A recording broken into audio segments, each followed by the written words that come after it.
नमस्कार, आप देख रहे हैं डॉक्टर साहिब, आपके साथ मैं हूं मुस्कान और आज मेरे साथ मौजूद हैं डॉक्टर राजेश कुमार।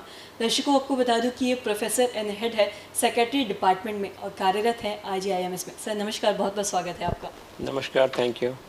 सर आपसे जानना चाहेंगे कि आज कहीं ना कहीं बहुत ज़्यादा लोग डिप्रेस्ड हो रहे हैं, लेकिन लोगों को ये नहीं पता कि वो डिप्रेशन के शिकार हो चुके हैं या फिर उन्हें डिप्रेशन की बीमारी है।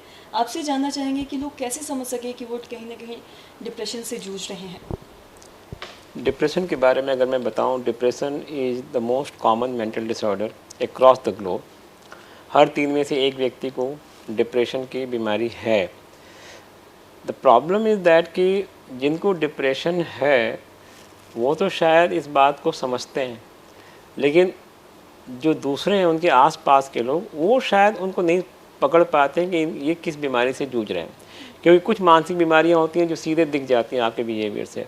बट डिप्रेशन जैसे एक ऐसी बीमारी है जिसमें इंसान और भी अपने अंदर सारी चीज़ों को रखता है, गुमसुम रखता है, अपने आप को अलग थलग रखता है और इमोशनली सैड रहता है।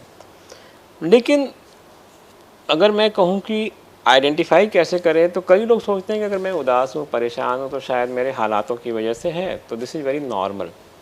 बट कई बार आपको समझना पड़ेगा कि जो आपका सिचुएशन के प्रति जो आप रिएक्ट करते हैं वो 1-2 दिन में ठीक हो जाना चाहिए।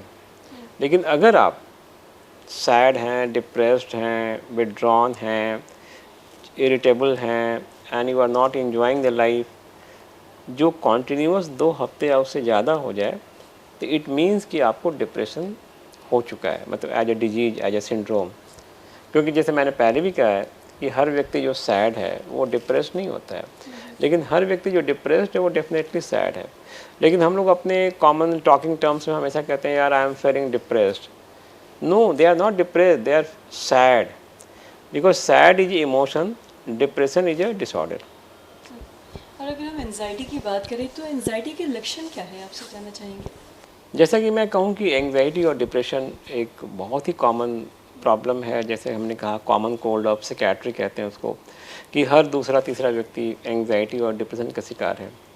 एंग्जाइटी भी एक इमोशन होती है जिसमें आपके अंदर एक अजीब अजीब से होता है ना, आशंकाएं होती हैं कि मेरे साथ कुछ बुरा हो जाएगा, मेरे साथ या किसी परिवार वालों के साथ, और आप हमेशा भयभीत रहते हैं, डरे रहते हैं, बट अंदरूनी रूप से।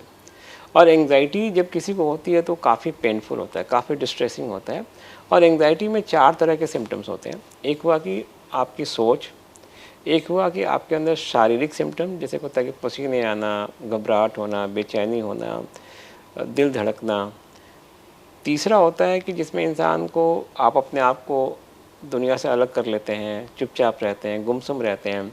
और एक होता है परसेप्चुअल, कि आपको आसपास की चीज़ों में एक बड़ा अजीब सा अनुभव होता है, जिसे कहते हैं डीरियलाइजेशन एंड डीपर्सनलाइजेशन। तो ये चारों चीज़ें, कॉग्निटिव, परसेप्चुअल, बिहेवियरल और जो कहते हैं ऑटोनॉमिक, ये कहीं ना कहीं एंग्जाइटी के सारे लक्षण मिलजुल करके काफ़ी आपको पीड़ा देते हैं।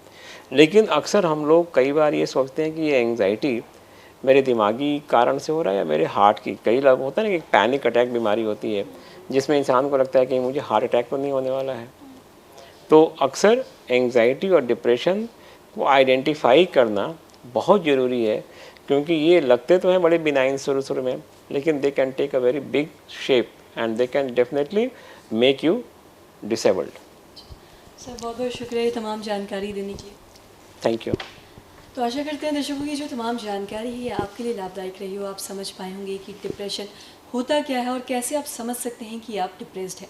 तो आशा करते हैं कि जो तमाम जानकारी आपके लिए लाभदायक रही। तो आज की इस वीडियो में इतना ही। अगर आपने अब तक हमारे चैनल को सब्सक्राइब नहीं किया तो तुरंत कर ले, साथ ही हमारे फेसबुक पेज को लाइक करें। वीडियो देखने के लिए आपका धन्यवाद।